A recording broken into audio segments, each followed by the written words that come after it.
Olá, meus amigos da SBOT e todos aqueles que estão conectados conosco. É um prazer estar aqui com vocês nesse dia. Sejam todos bem-vindos à Rádio SBOT, podcast oficial da Sociedade Brasileira de Ortopedia e Traumatologia. Hoje teremos mais um episódio do programa Doses de Atualização, com o tema Tratamento não cirúrgico da osteoartrite na mão, as novas alternativas terapêuticas. Eu sou o Dr. Raimundo Araújo, sou aqui de Maceió, sou médico ortopedista e cirurgião de mão, responsável pelo serviço de cirurgia da mão da Santa Casa de Maceió e preceptor também da residência de ortopedia e traumatologia do mesmo serviço. Vamos aqui conversar com meus amigos, doutora Gisele Veríssimo, que é ortopedista e cirurgião de mão lá em Recife, preceptora da residência de ortopedia do Hospital das Clínicas da UFPE e do Hospital Memorial Jaboatão, e o doutor Youssef Adomi, médico assistente do grupo de cirurgia da mão da Santa Casa de São Paulo e membro do comitê de dor da SBOT.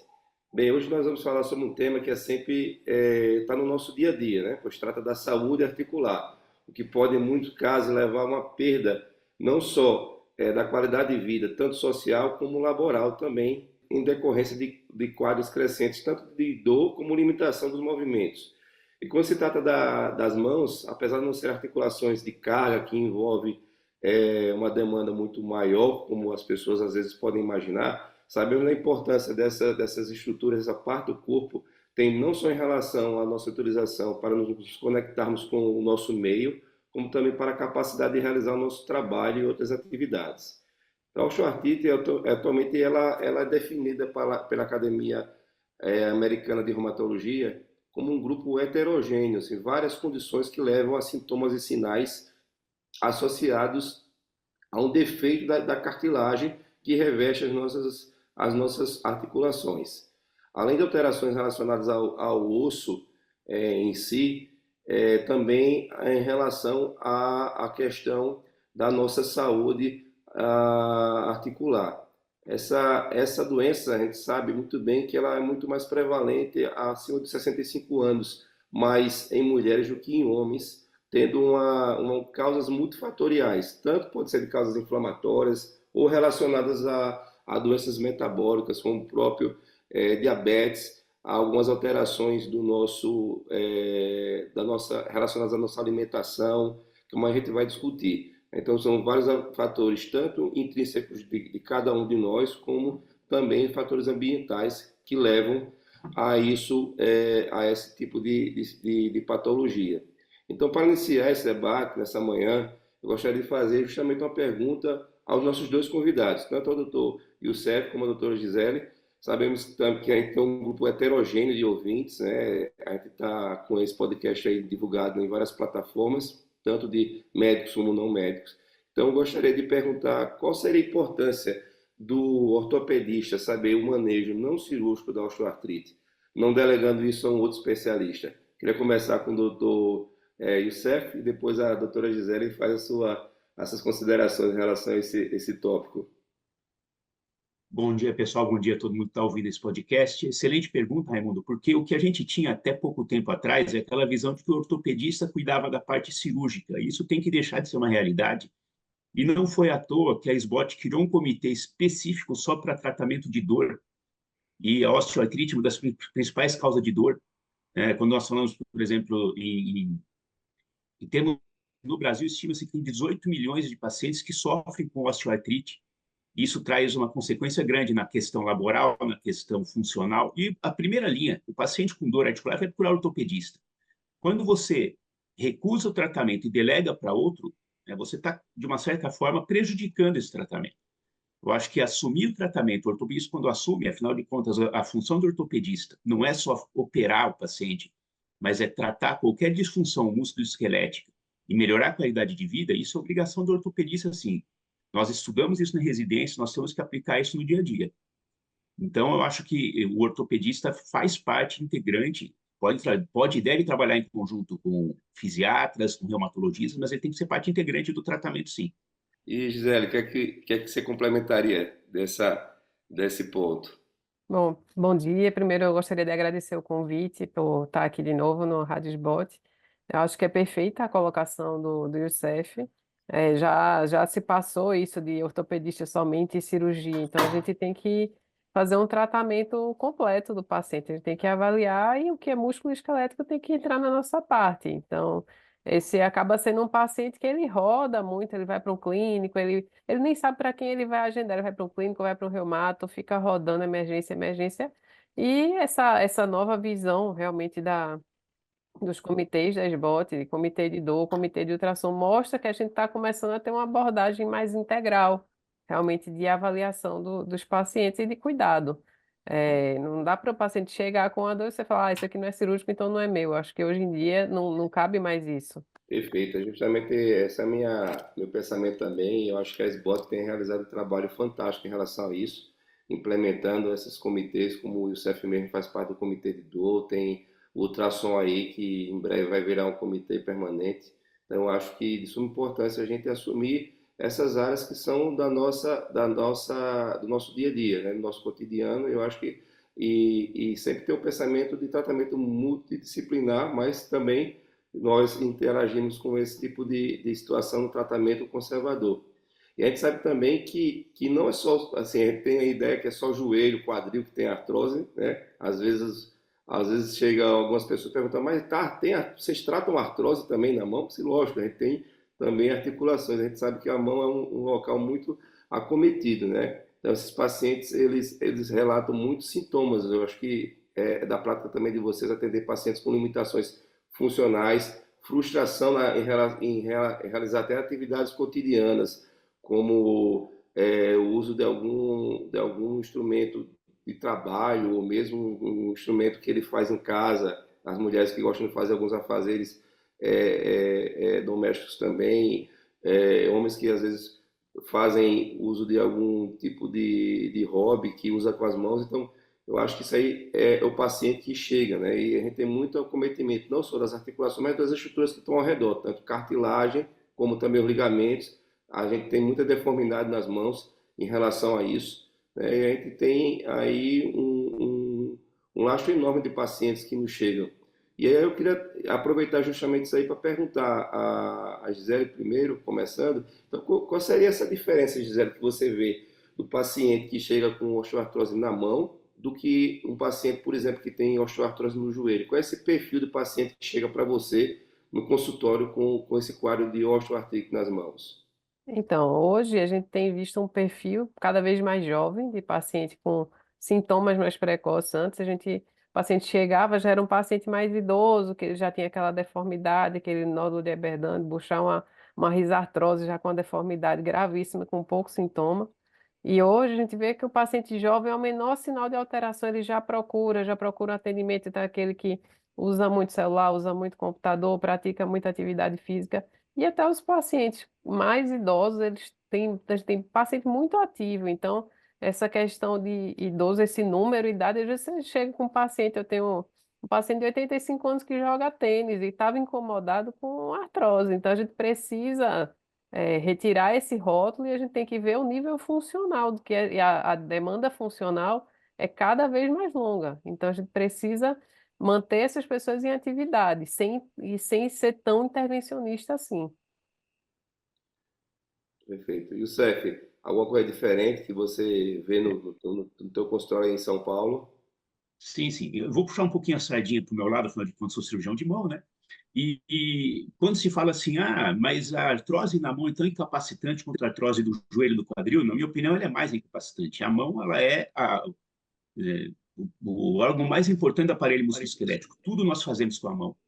Então, quando o paciente começa a ter uma disfunção na mão, ele perde qualidade de vida quando ele não consegue mais fazer atividades laborais, fica difícil para ele digitar, para ele escrever, atividades esportivas, lazer. Então, a mão, e diferente do que muita gente pensa, a mão também é uma articulação de carga. É que não é uma carga axial. A gente pensa a carga só quando a gente está em pé, então é joelho, quadril e tornozelo. Mas quando você aperta qualquer coisa com a tua mão, quando você está escrevendo, você está colocando carga nas suas articulações. Então, a gente tem que... E aí entra muito importante também, não só o tratamento medicamentoso, mas a parte de reabilitação. O quanto mais precoce, melhor.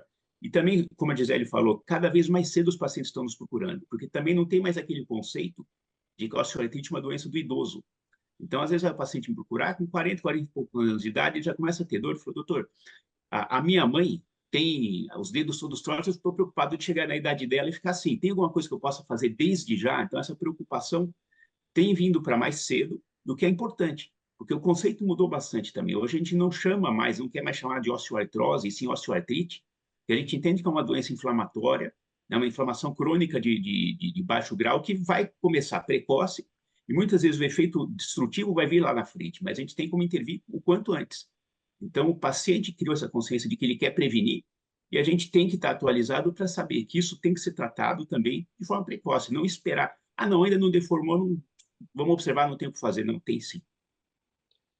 Ótimo. Então, assim, pensando já pegando esse gancho que você deixou aí, essa bola quicando aí, se a gente pensou a pensar na sua abordagem de forma geral, numa abordagem inicial desse paciente, o que é que eu quero saber a opinião dos dois, mas começando por você, que você já levantou essa bola, o que é que você faz, assim, qual a sequência racional de tratamento para um paciente que chega com esse quadro?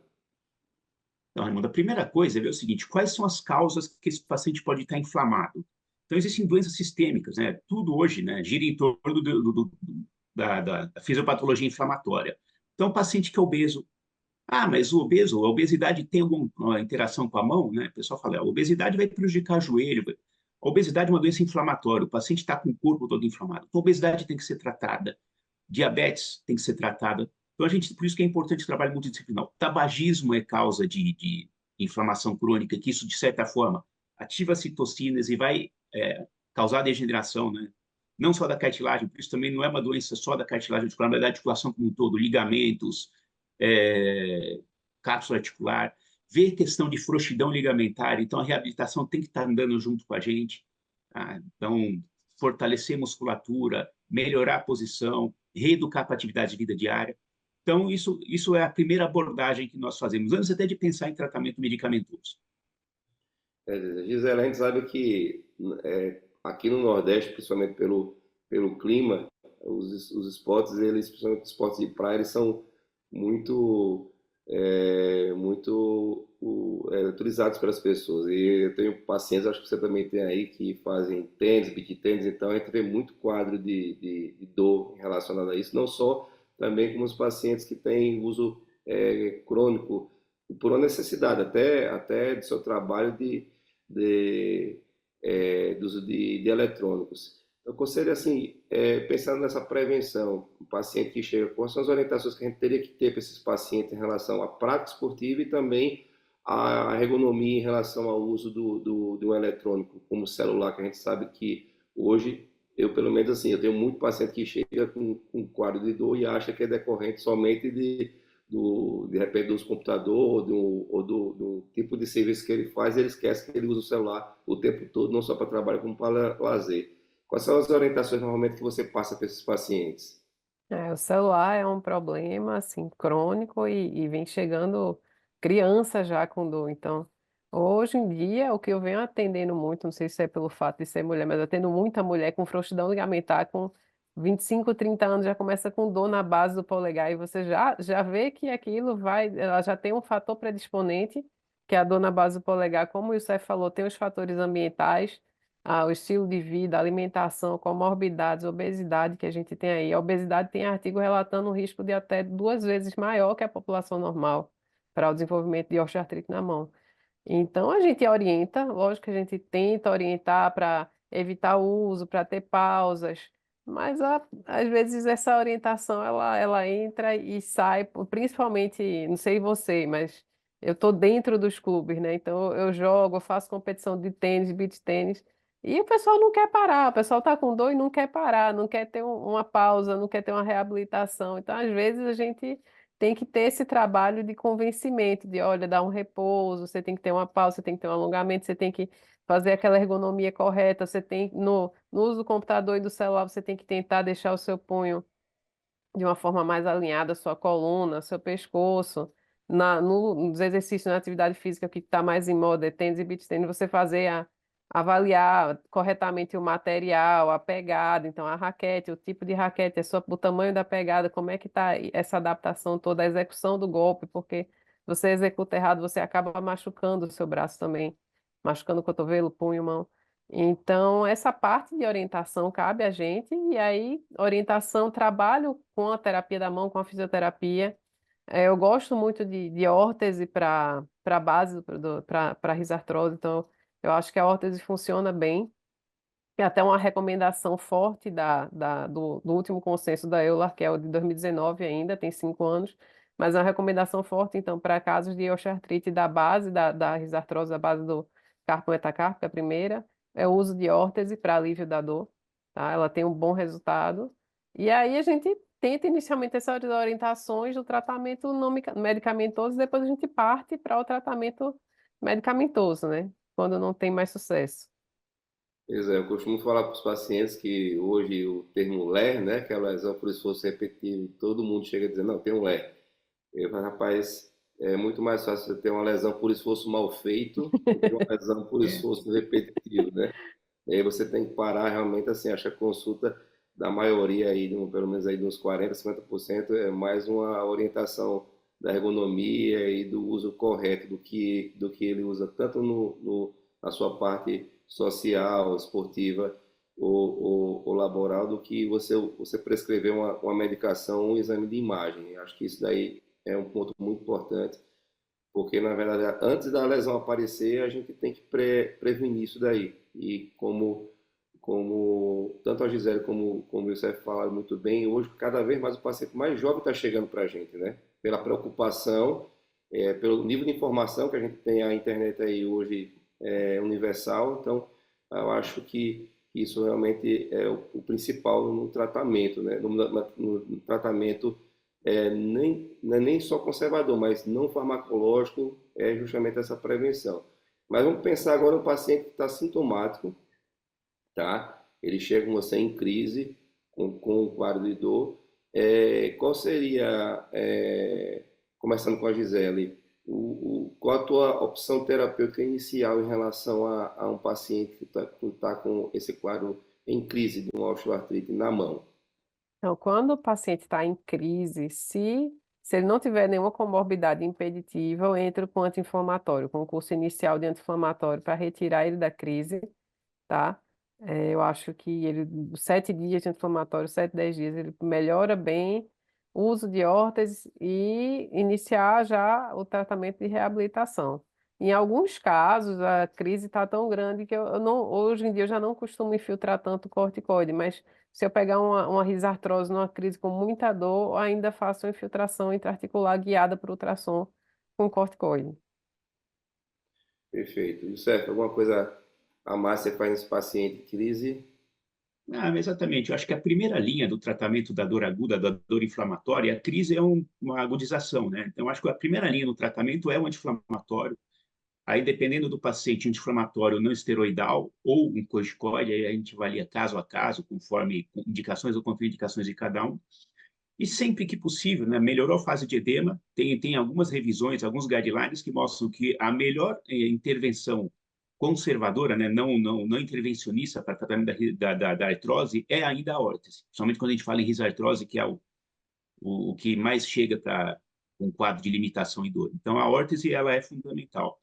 Eu tenho a felicidade de ter no meu consultório uma terapeuta ocupacional, então o paciente já sai da consulta e já agenda a órtese dele. Isso aí é um fator essencial, né?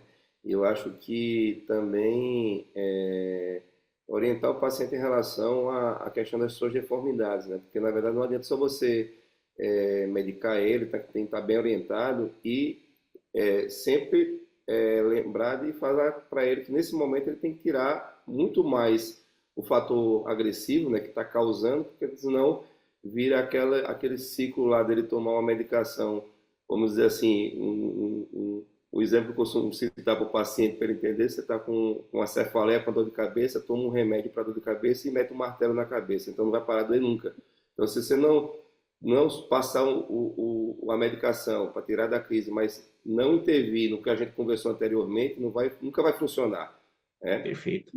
E eu acho que uma coisa que tem que ficar bem clara para ele, que isso é preocupante, é o uso, muitas vezes, do anti-inflamatório como analgésico, né? Então, diferenciar isso para o paciente, ele ele muitas vezes já chega lá, eu tô usando aí um diclofenaco, um nimesulida aí, toda vez que eu tenho dor. Então, assim, por não orientação médica, então, assim, na verdade, ele vai muitas vezes na internet, ou por uma indicação do vizinho, ou da própria balconista de farmácia. Então, eu acho que isso também é uma orientação importante para poder evitar complicações, porque a gente se preocupa tanto, né? Vocês falaram aí que o paciente não pode ter comorbidade, etc., mas ele não se preocupa com esse risco, né? Aí a gente tira esse paciente desse quadro de crise.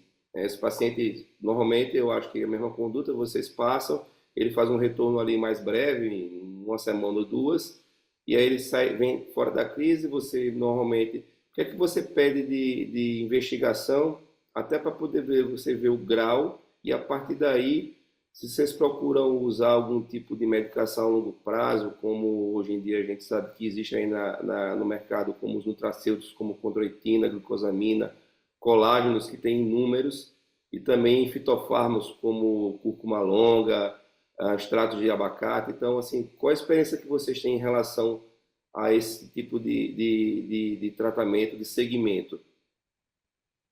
E o CEP primeiro. Então, em relação à terapia medicamentosa, pensando no tratamento a longo prazo, tive o cuidado de, há um tempo atrás, para um outro evento, fazer uma revisão da literatura. E tem muita coisa com evidência fraca, coisa sem evidência. Então, a gente sabe que é uma doença inflamatória, a dor vem do processo inflamatório, mas, como você falou, o paciente não pode usar o anti-inflamatório como analgésico. Então, eu sempre oriento. Intercrises, você vai usar dipirona, paracetamol. Tá? Pode fazer um gelo e sempre para de fazer aquilo que está te dando dor. A Gisele que joga deve falar, o paciente que joga, o atleta do beach tennis não quer parar. Não quer parar. Ele viciou naquele esporte. A gente, eu falo, eu quero te reabilitar para voltar, mas você tem que ajudar. Agora, condroitina glicosamina, a maior parte das revisões mostram que ela não é superior ao placebo. Né? Colágeno tipo 2 não hidrolisado, tem pouca evidência ainda para a mão, mas tem estudos que mostram que ela tem uma ação anti-inflamatória, ela reduz, né, a resposta inflamatória local. O que eu tenho usado, né, ainda também com evidências não muito robustas, mas que na minha prática eu tenho observado que tem uma resposta boa dentro dos nutracêuticos, são os arpagosídeos e a cúrcuma longa. Eles têm resultado, mas também o paciente tem que entender que é uma resposta que vem a longo prazo, né? Por ser um nutracêutico, tem que falar, então é natural, é bom.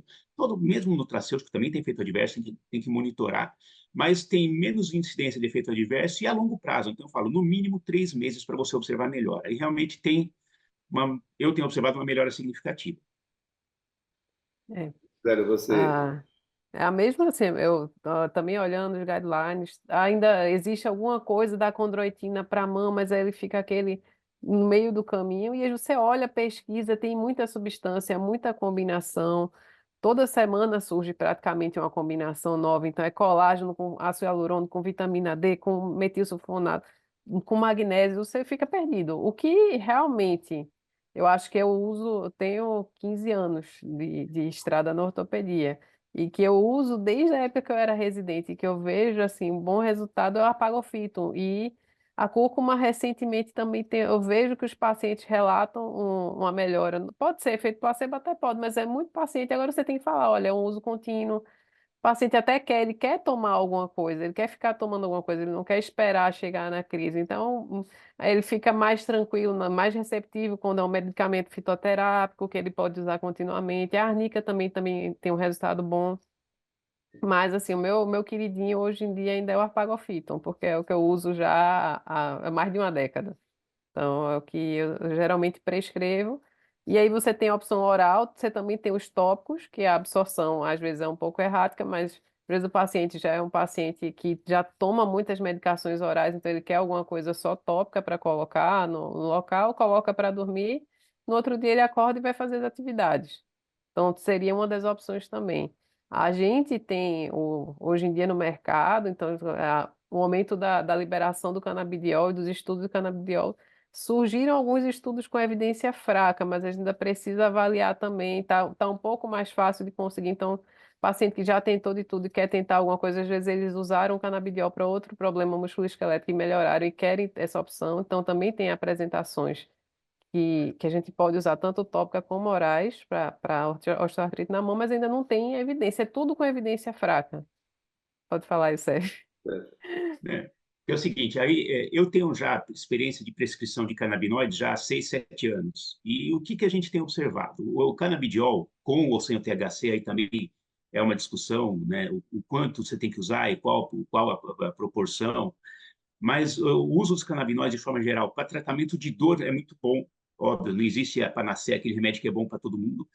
Mas para tratamento da dor, do sintoma, em relação ao osteoartrite, a gente não observou ainda, não tem isso que mostra que ele vai atuar. Existe, eu sei que o CBD especificamente tem uma ação anti-inflamatória, mas não tem isso tudo que vai mostrar que no longo prazo isso vai diminuir, retardar a evolução do osteoartrite. Mas é uma opção terapêutica interessante para o tratamento sintomático. Hoje, acho que o maior dúvida, assim, a gente tem muita coisa para alívio sintomático, mas realmente achar aquela medicação que ela iria impedir, que é o que os pacientes querem, eu tomo 10 anos, eu posso tomar o que for, mas eu quero que isso retarde a progressão, e isso a gente ainda não conseguiu nenhuma evidência forte de nenhum dos medicamentos, né?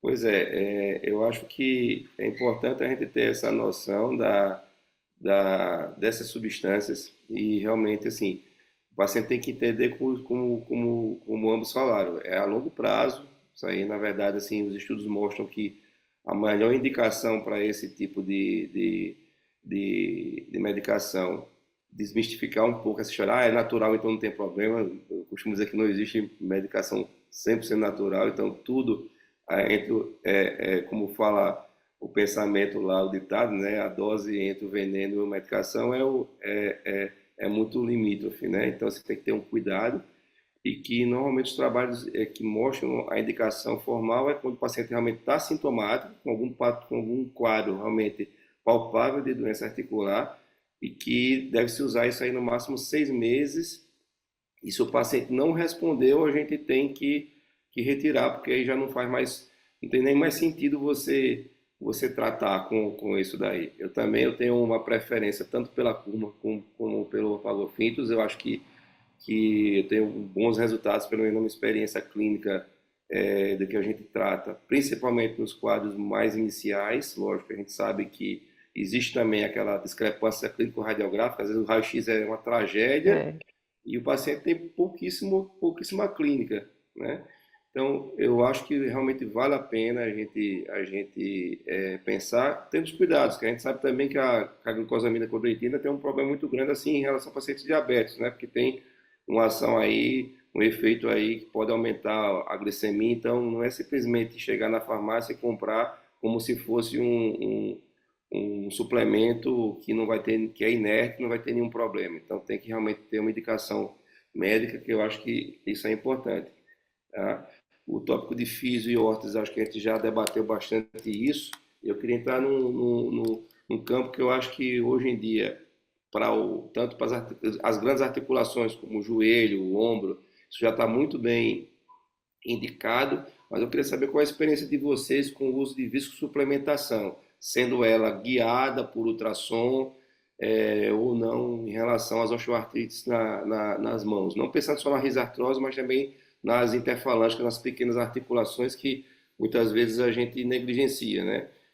Qual seria a experiência de você, começando com a Gisele, em relação a isso? Você falou aí há um tempinho aqui atrás sobre o uso de corticoide na crise e o uso de viscosuplementação com ácido hialurônico. Você tem feito isso na tua dia a dia? Então, Raimundo, eu tenho feito. A gente tem que lembrar, né? Hoje em dia tem uma panaceia para você infiltrar intraarticular. A gente extrapola muita coisa do joelho. Então, você pode usar corticóide, ácido hialurônico, analgésico, fitoterápico, proloterapia, PRP. Então, assim, tem muita coisa. Tem extrato de tecido adiposo. O que é que eu. Isso é tudo extrapolado do joelho. Hoje em dia, até quando surgiram os ácidos hialurônicos, eles surgiram com um peso molecular maior, que eram para uso no joelho, e depois, não, lembro que numa das infiltrações, há muito tempo que eu vi, paciente morrendo de dor, porque era aquele ácido hialurônico que era da crista do galo. Então, hoje em dia, ele já é por fermentação bacteriana, que dá menos sinovite na infiltração, e tem peso molecular menor disponível no mercado. Então, você tem 20 miligramas por ml, 10 miligramas por ml, uma apresentação que seja 1 ml só. E aí, se você pensar que tudo que você injeta na articulação, ele pode ter uma condrotoxicidade.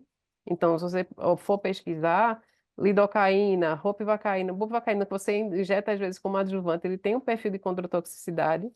O corticoide também associado a outras infiltrações, ele pode ter uma condrotoxicidade, então você não pode ficar fazendo isso repetidamente. E o ácido hialurônico, ele tem aquela evidência, que é uma evidência baixa, mas você vai adicionar ali e você tem que pensar, porque no joelho cabe muita coisa. No joelho você injeta 15, 20 ml facilmente. Numa articulação pequena, tem um estudo até interessante que ele mediu quanto caberia de volume numa injeção sem extravasar na risartrose. Se você pensar no interfalangina distal, cabe menos ainda. Mas numa risartrose, no estágio inicial, no Eton 2, caberia 1 a 1,5 ml. No estágio mais avançado, caberia 0,7 ml. Então, você tem que pensar, escolher bem o que você vai infiltrar aí. E eu acho que dentre as opções que a gente teria no mercado, o ácido hialurônico ele me traz um resultado bom sem eu ser invasivo em outra área do corpo do paciente para coletar um, um tecido adiposo, para coletar uma medula óssea, alguma coisa. Eu vou lá, utilizo um ácido hialurônico de baixo peso molecular e fico fazendo essa infiltração a cada 6 meses, às vezes um ano, o paciente some, volta, e aí a gente vai fazendo acompanhamento. E aí acredito que para isso, guiado por ultrassom, você consegue, eu percebi, pelo menos na minha prática, que quando eu consegui guiar por ultrassom, eu consegui ter o resultado melhor usando menos volume.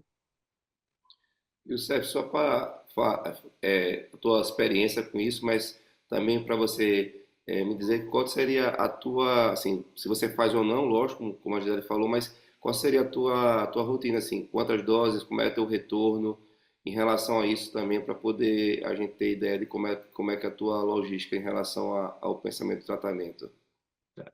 Normalmente, assim, eu faço de forma muito esporádica, tá? Eu já fiz infiltração com corticoide, já fiz com ácido hialurônico, depois, como eu falei há um tempo atrás, a gente acabou fazendo uma revisão.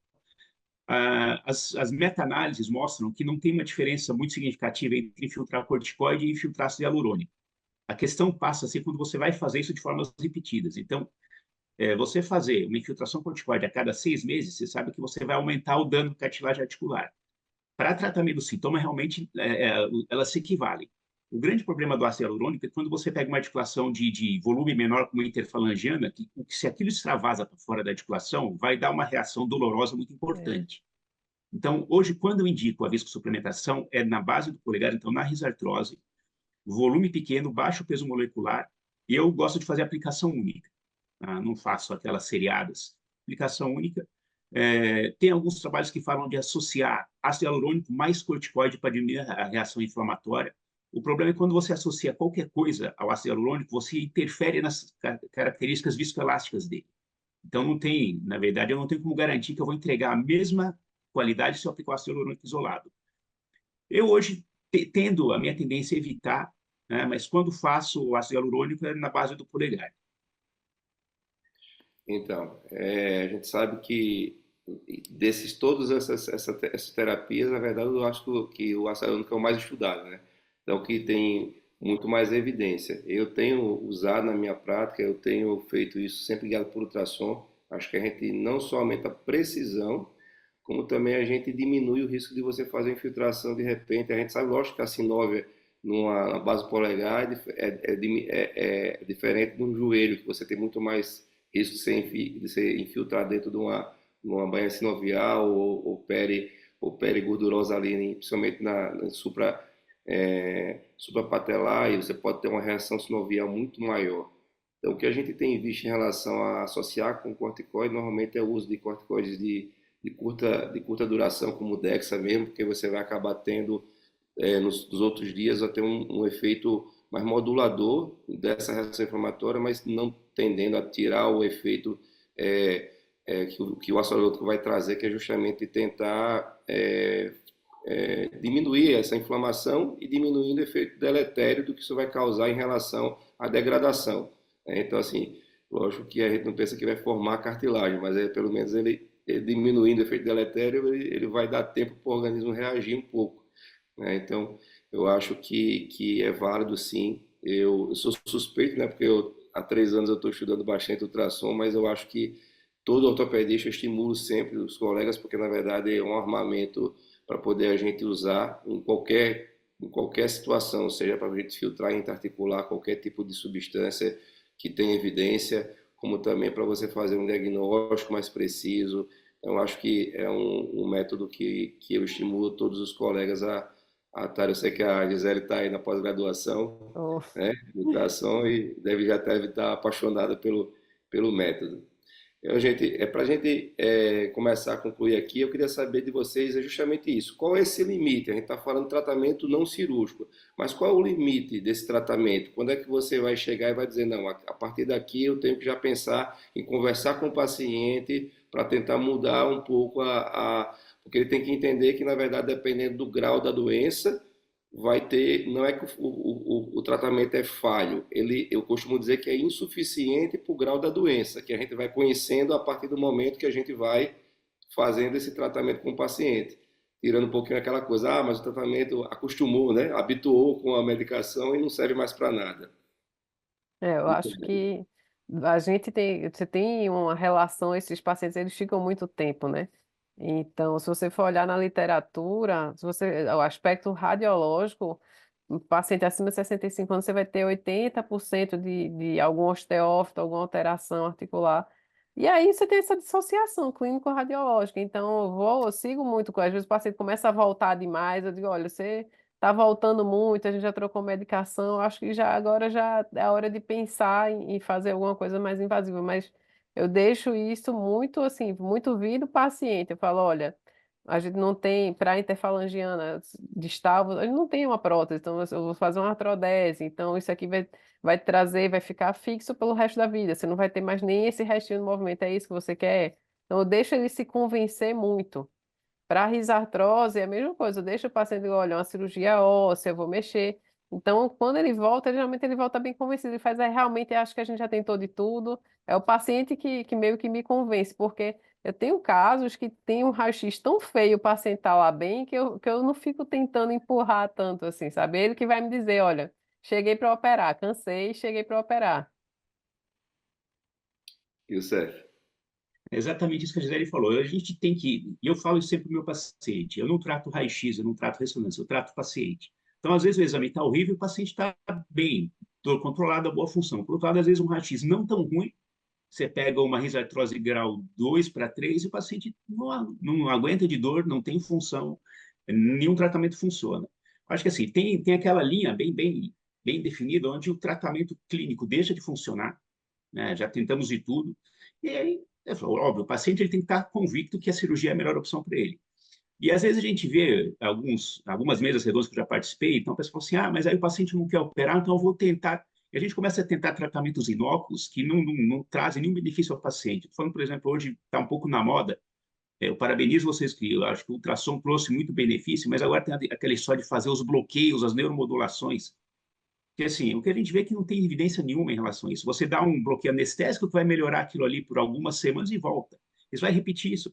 Então, na verdade, assim, você tem que falar para o paciente, fala, daqui para frente não adianta. Então, eu não vou te enganar com tratamento que não vai te trazer benefício algum. Né? Está disposto a ficar usando a órtese? Na hora que a dor, você não aguentar a dor, você me fala, eu te opero.